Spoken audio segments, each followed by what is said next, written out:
Hello, welcome to History Chats. So, what are we doing today? We're taking a walking tour. Well, we're not taking a walking tour. We're more of looking at a walking tour that was published in 1976. Although today actually would be not a bad day to go taking a walking tour, but unfortunately I'm stuck in the recording booth here. This is the walking tour in question. It was published in 1976 for reasons that we'll get into. And I think it's a really interesting one. So this is the one right here, right? It's not the only one. There are at least three. There's actually a fourth one that I'm not really going to talk about, but it was published in 2010, and it's available. It's the most recent one. I also forgot to scan it, so that's all right. You get the idea. It wasn't the first, it wasn't the last, but it does stick out, and not just because of the colored paper. I think the 1976 was an interesting time for reasons we'll get into, and I think that it is an interesting moment, and it sticks out for a variety of reasons. So that's why we're going to talk about it today. But let's talk about historic preservation and how this all gets started. So back in the 1960s and 70s, we start to see an increasing interest and emphasis being put on historic preservation in this movement, right? This is helped in a big deal by national sort of forces and state forces. For example, the National Register of Historic Places was established as part of the United States Department of the Interior. And that's kind of a big deal, 1966. And as that continues to grow as a program, it combines with a bunch of other things, like, for example, local interest. So in 1975, the city of Wausau creates the Historic Landmarks Commission to, kind of weigh in and help to protect, record, and preserve and enhance the places, sites, and areas, buildings, structures, and other objects in the city of Wausau having a special character or a special historical, architectural, or cultural interest or value. Yeah.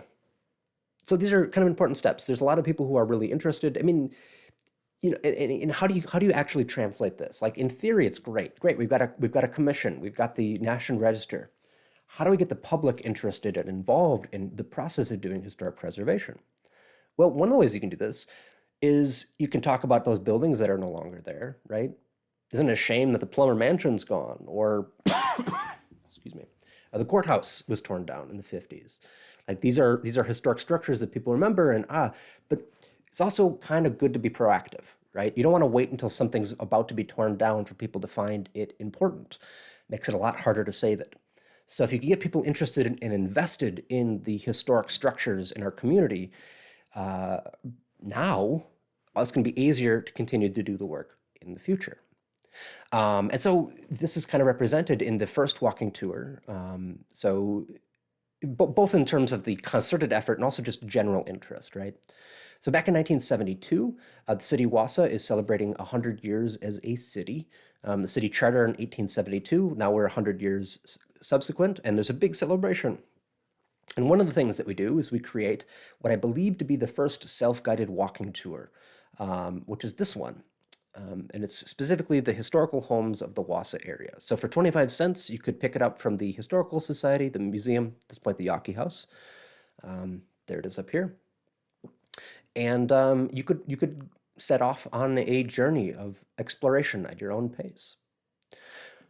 So it is structured like you'd expect a historic walking tour to do, architectural kind of focus, right? So we got the building, here's the Yawkey House.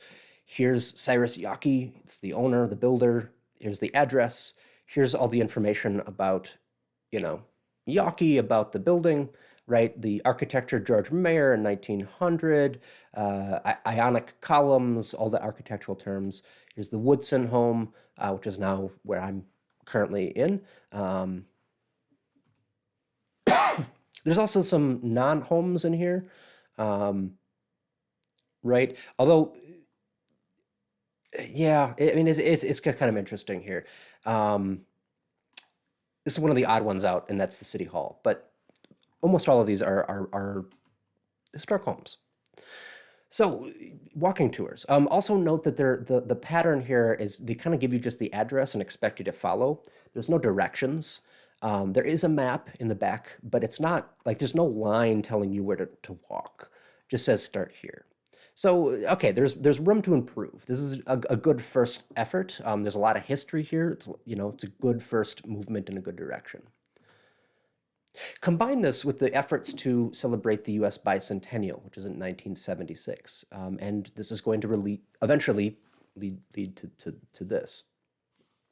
So the Bicentennial, big deal. The United States celebrates the 200th anniversary of being a country with the 4th of July, 1776, Declaration of Independence. We exist. For the Bicentennial, there's a lot of stuff that's happening, and it is a big opportunity to understand our history as a country and celebrate that moment. So, of course, there's going to be a lot of focus on the Revolutionary War and George Washington and John Adams and Thomas Jefferson and the founders, the early guys, right? But there's also an increased importance of saying that yeah, there is national history, but just because Marathon County didn't exist in 1776.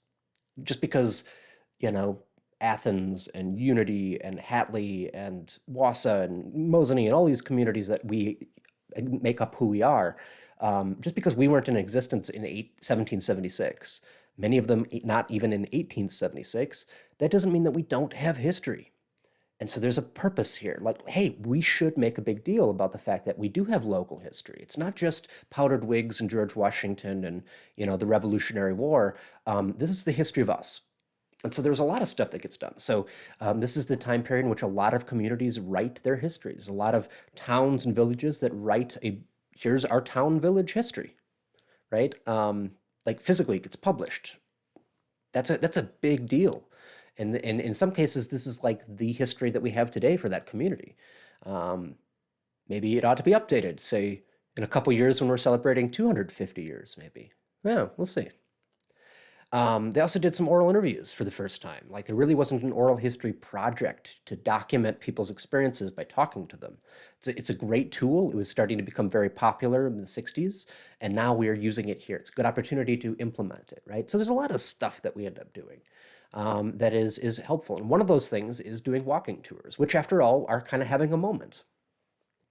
Certainly like Philadelphia and Boston and places with longer histories, there's been a long history of doing walking tours.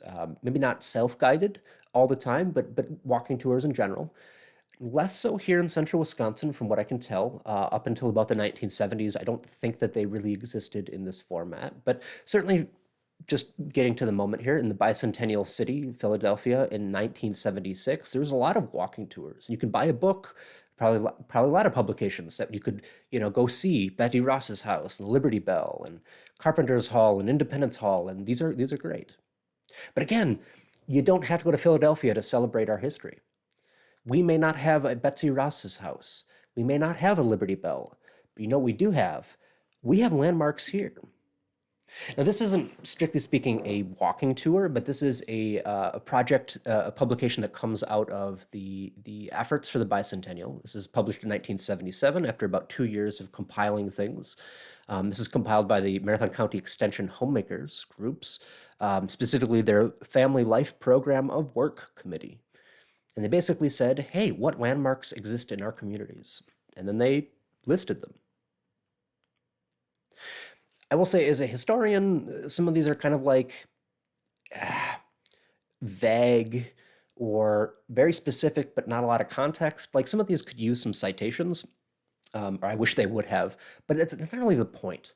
This is, I don't mean to say that this is a great document for like the objective truth or any sort of truth, but these are the things that people were thinking in 1975 to 1977 were important enough to be noted as local historic landmarks. So some of them are, stores, old hotels, specifically the Berry School or the Zamzo Farm or the Fromm Fox Farm. Like, yeah, some of these make sense. And these are great opportunities to, again, engage the public in thinking about what the past is. This brings us back, of course, to the walking tour that we're talking about today. So this was published in 1976, of course, for the Bicentennial. It's right here on the Bicentennial Project.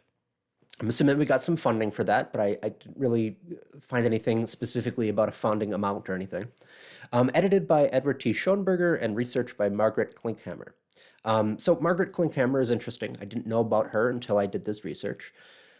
Apparently in 1975, we hired her as the first paid librarian of the Marathon County Historical Society.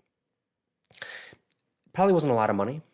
We got some federal funding, federal, state, some governmental funding for helping to put people to work. And so we were able to hire her. She was just out of college. I think she went on to be a librarian. So I'm assuming that it was in some sort of library science or what the equivalent was in the early 1970s. She and her husband, Paul, I think was his name. Paul was the principal? I think he was the principal of Holy Name School for a little while, and was actually on the school board for Marathon County or for City Wausau. But I believe they moved away in like 77, 78. I could be wrong about that, but and I think they then went to Wisconsin Rapids. But in the meantime, they hired her as being like, "Hey, we have a library. Could you help with that?" And there's an article that I didn't put in here, but she talks about how, yeah, it's got we have a great collection here. But unfortunately, it's not really in any order. So my goal is to make a card catalog and introduce the Dewey Decimal System. So apparently she did, and it's thanks to her that we have that. It's a very different library than it was. Anyway, oh, I should also mention, of course, Ed Schoenberger. I don't mean to brush over him. I think probably the way this worked, and I don't know this for the fact, but I'm guessing, knowing from some of Ed's sort of tendencies as a historian, and more importantly, as an artist and an educator and entertainer, that I think he probably put together the tour. She probably found the information and he kind of edited it into and kind of wrote the walking tour. Again, I could be wrong about that, but I can see Ed's fingerprints all over this. Yeah, I won't get into that right now. Anyway, so we start out with the first page here. A little about George Stevens. He's the guy who gets started, so might as well start with that. We like firsts in local history, so he's the first guy. Start a sawmill. We're starting here at the Yawkey home at the Marathon County Historical Society Museum, so that's a little bit about that, and then we get into it. Now, interestingly, the way this is structured is not, like this, where here's the Yawkey home, and then here's the next one, and there's, that way. Instead, it's like a script. If you're actually walking, here's a script that you can read, and then it has spots for these footnotes. So from the museum, number 1. Then we get to the First Presbyterian Church, number 2. And then we go down and we see the former Employers Mutual Insurance Building. It's now the City Hall, number 3, right? And that corresponds to the map that is in the center of the program. And it just keeps going. Right, so there's there's 56 of these. I'll give you. I'm not going to go through and do all of them, unfortunately. That's a lot to do, but I'll give you some highlights in a second. So here's the center of the map. Note the colorful pages. These were provided by Wausau Papers, who had some, exciting. Astroparche tan was the outside, and the inside was Wausau text colors. Both 70 pounds, if you're curious. I don't know why, but some of them have this. It's not going to focus, so I'm not going to, that's what this says here. Some other copies that I've seen don't have that, which is just interesting. I guess they printed a couple different versions. So the colorful, there's also at least a couple different runs through here so that we get the colored ink, so that sort of orangish red color. And on the back cover, we get some interesting Wausau dates. And I think this illustrates sort of the philosophy here. In the actual tour, there are some stuff from the 20th century. It's like 1920s, 30s, 40s. But largely, they're choosing topics that speak to the history of the 1800s. And you can see that here. So the interesting dates start in 1839 and then end in 1894. So interesting grouping of things there. Okay, let's actually take some time to look through some of these stories here. So there's a lot of them. There's 56. I decided to color code them a little bit to give you kind of an idea of what things we're talking about. So we have in red merchants, banks, and manufacturing. So there's a lot here, right? So these are general stores, these are blacksmiths, these are mills, flour and lumber. Some of these, buildings were still around, some of them not so much. So there's that. Orange, I did bridges, roads, and natural features. So there's a lot up here. River, different parts of the river. In general, I think one of these is just the Big Bull Falls, the falls that existed. Railroad bridges, pedestrian and auto bridges. One interesting one here, so number 12, for example, is not necessarily an existing feature, but like this is where Shingle Road used to be, which is a road that no longer exists. And then apparently, once they got across the river, also interesting, most walking tours don't go to the west side. Most downtown walking tours kind of maybe they go up onto Clark's Island and that's as far as they go. They at least wanted to get to the west bank of the river, pointed out where Curtis and Yale used to be, and then at that point pointed up the river and said, "Oh, and somewhere over there, that's where Stitchfield Creek would be," which is what this is. So this isn't necessarily completely tied to the physical things that you're seeing along the way. And then we work our way back. All right, government and schools. So different functions there. So we got like City Hall, courthouse, Washington School, I think. Oh, I should really check that before I just say it. Fact checking live. Yeah, Washington School. And the old white schoolhouse there as well. Some of these, so City Hall, first City Hall in 25 up here. 38 was the second City Hall. Some of these places, like you can see 33 here, is, I don't know if I can go any further. You can't see it. Why am I pointing at the screen? I put a half here. This is McIndoe's general store, so it is a general store, but it also had some governmental functions that it provided. So for example, if you were part of the Native Americans who were supposed to report to Wausau as the county seat to receive annuity payments as part of the land sort of treaty thing, this is where you would report. So multi-purposes. Some of these, like 37, was a place that was used as a school for a bit. Oh, nope, don't see that yet. Or at all, really. Why am I having that? Anyway, blue homes, hotels, and boarding houses. So some of them are still notable here, like, the Yawkey House was obviously a house. The Bellis Hotel, now the Hotel Wausau. I guess you could kind of count. I don't know why I did the Wausau Club, but I guess that is a kind of you could sleep there. Some of these are no longer in existence. A lot of this stuff, like the McIndoe Homestead. 21 is interesting. That is where. Let's see. Check my notes here. Jade L. Moore's home, which has the distinction of being the birthplace of the first white child born in Wausau, which is an interesting first that I don't know that I would make a big deal about that, but, okay, fair enough. So there's a variety of those sort of things as well. Churches and medical, I just kind of threw them together. I guess this is your physical and spiritual health. So First Presbyterian Church, St. Stephanus, Lutheran, the AHA Hospital, the Ticket Hospital of the Trevitts, Riverside, a couple different places here. Oh, I guess I can also point out 42 here. 42 is interesting because it actually has two different entries. And when I say that, I don't mean that, like, for example, you might say, oh, City Hall. It's City Hall. It also was the Employers Mutual Building. Two things. No, I mean, literally in the text. Let me bring it up here. As you're flipping through, at the bottom of the page here, it says 42, and it talks about the Forest Hotel. Forest Hotel was owned by the Singles. It was a boarding house and also a place that you would go before there were medical professionals here if you got hurt. Well, Charles Single was great at setting bones. So just kind of hold up there. That's where you would want to go. But then also when you flip the page, looking for 43, oh, it doesn't have 43. It has 42. So it has two entries for 42, the other one being the house, a building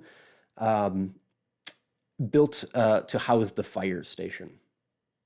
So just kind of interesting that there's a variety of different things there. Did I cover this? Oh, entertainment, etc. Grand theater, dance halls, saloons.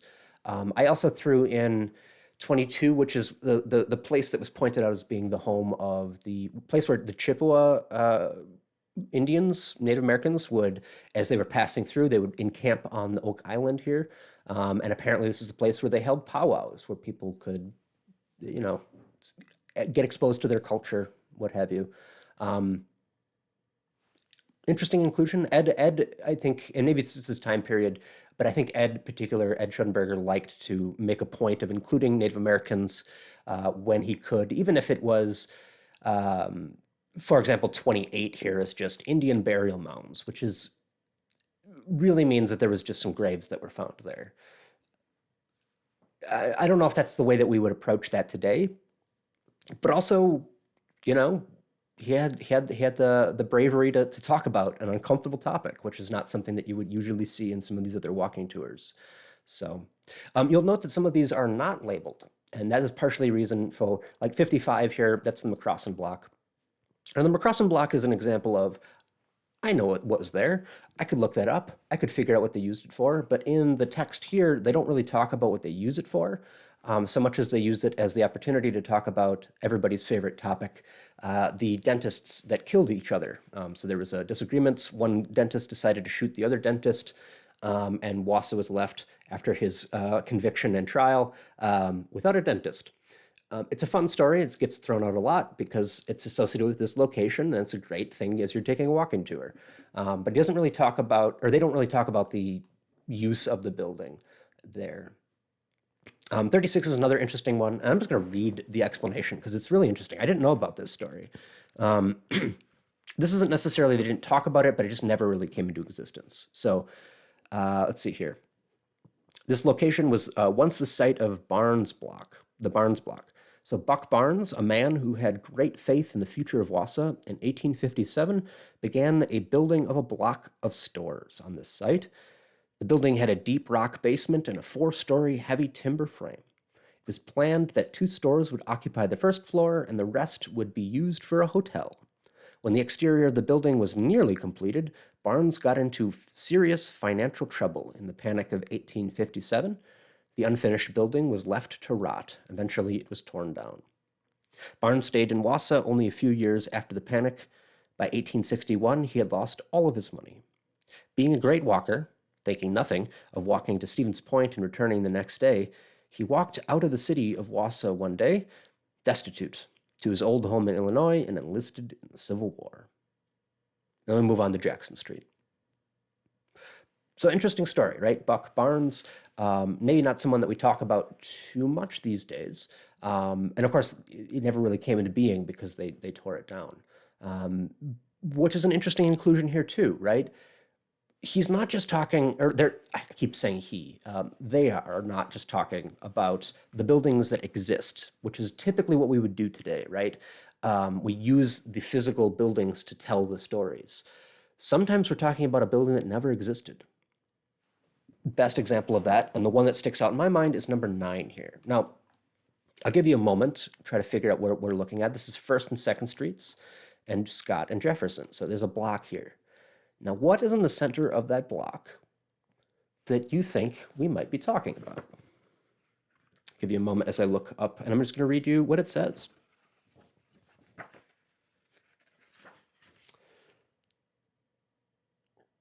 In the block between Scott and Jefferson and 2nd and 1st Streets, saw a saw filer working. So this is a guy who files saws, working for W.D. McIndoo, buried his deceased wife on this lot here in 1854. One can imagine how sparsely settled the town must have been if a grave could have been taken up an entire city block in the main business section of a town for several years, which is an interesting inclusion. Obviously, this is not a location that you can still see, oh, yeah, that's the grave of that guy who doesn't even get a name, or his wife who doesn't get a name.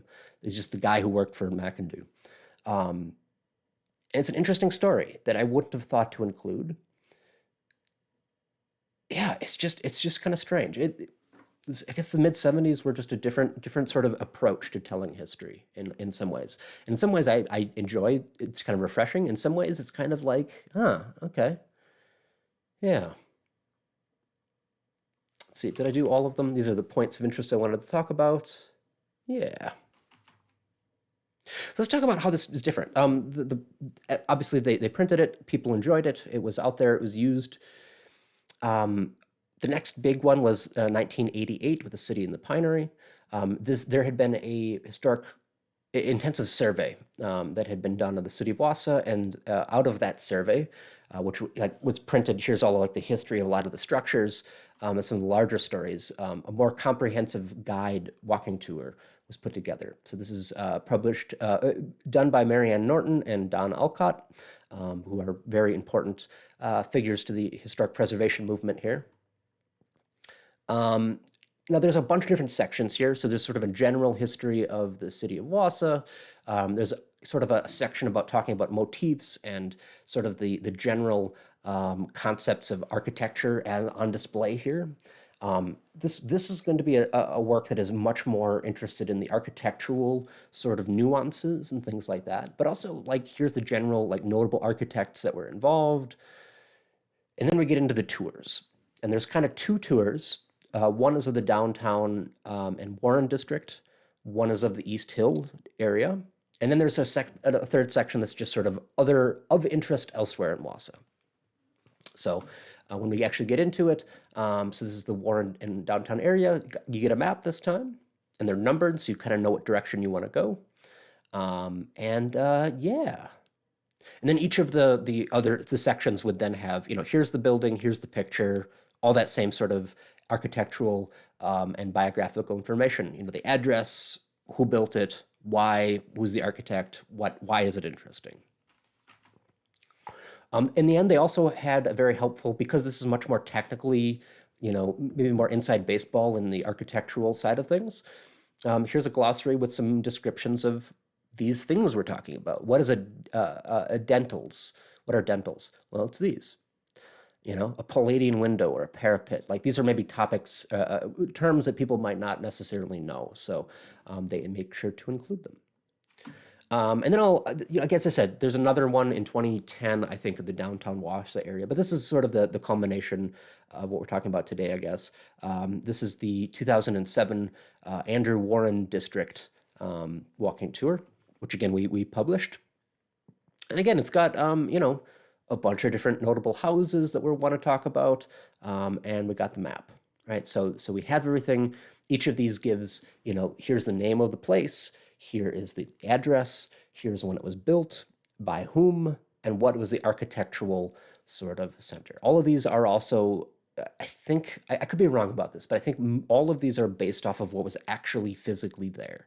Right? The point of taking the tour of the Andrew Warren District is to actually see the stuff that's there. So there's a lot less of, there used to be a grave here for a guy who buried his wife in this whole entire block. Like, we're not doing that by this point. And I think partially this is reflecting a different direction in terms of the direction of how we do walking tours, certainly. It might be a bit of a reaction to the Ed Schoenberger days, which were a little less. Sometimes it feels like Ed Schoenberger's approach to telling his story is don't let the historical nuances get in the way of a good story. And I don't mean to say that he's making stuff up, but sometimes you have to wonder, like, we're not doing that anymore. This is all based, here's the architectural style, here's the date it was built. And in some ways, this is maybe off-putting in some ways. You put it this way. I did some research into like the scholarship around walking tours and how do people talking about it. And I think since the 1990s, there's been sort of a pushback against this. This isn't necessarily to say this is bad. It's great. But if you're kind of focused on the architectural details and less about the story that you can tell, ideally there should be a balance between that.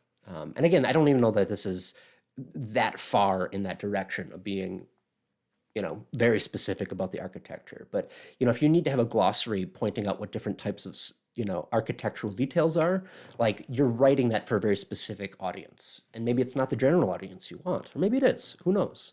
The point is that I think that this walking tour that they put together in 1976, in a lot of ways represents something special and unique. In a lot of ways, I wouldn't necessarily want to replicate this today. There's a lot of stuff that should be shy away from. We probably wouldn't do today, right? But there's also some really interesting things here, and regardless of anything else, I think the one of the downsides to the approach of a walking tour based off of the physical buildings you can see or something close to it is that none of the walking tours that have come since 1976 include really very much here. And a big part of that, I think, has to do with the fact that these are all in locations where the mall was. And since the mall is no longer, the mall is no longer what it was, but obviously the fact that these blocks were basically torn down for the sake of building the mall means that a lot of the stories that were talked about here, they're not as familiar to people who go on walking tours in the recent era. So I don't know. It's an interesting approach, and I think that it's an interesting walking tour, and I enjoyed the opportunity to flip through it and use it as an opportunity to talk about walking tours in general and the history of historic preservation. And I hope you enjoyed it as well. So, yeah, thanks for watching.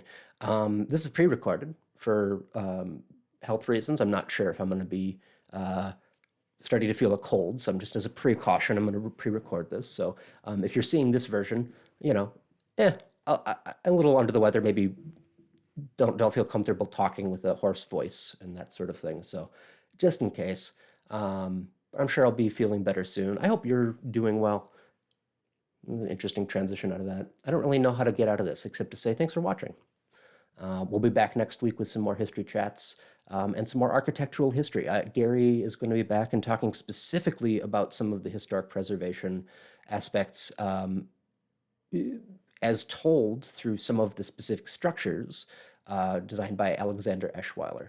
If you need to know who that is, don't worry. We'll tell you all about it next week on the next History Chats.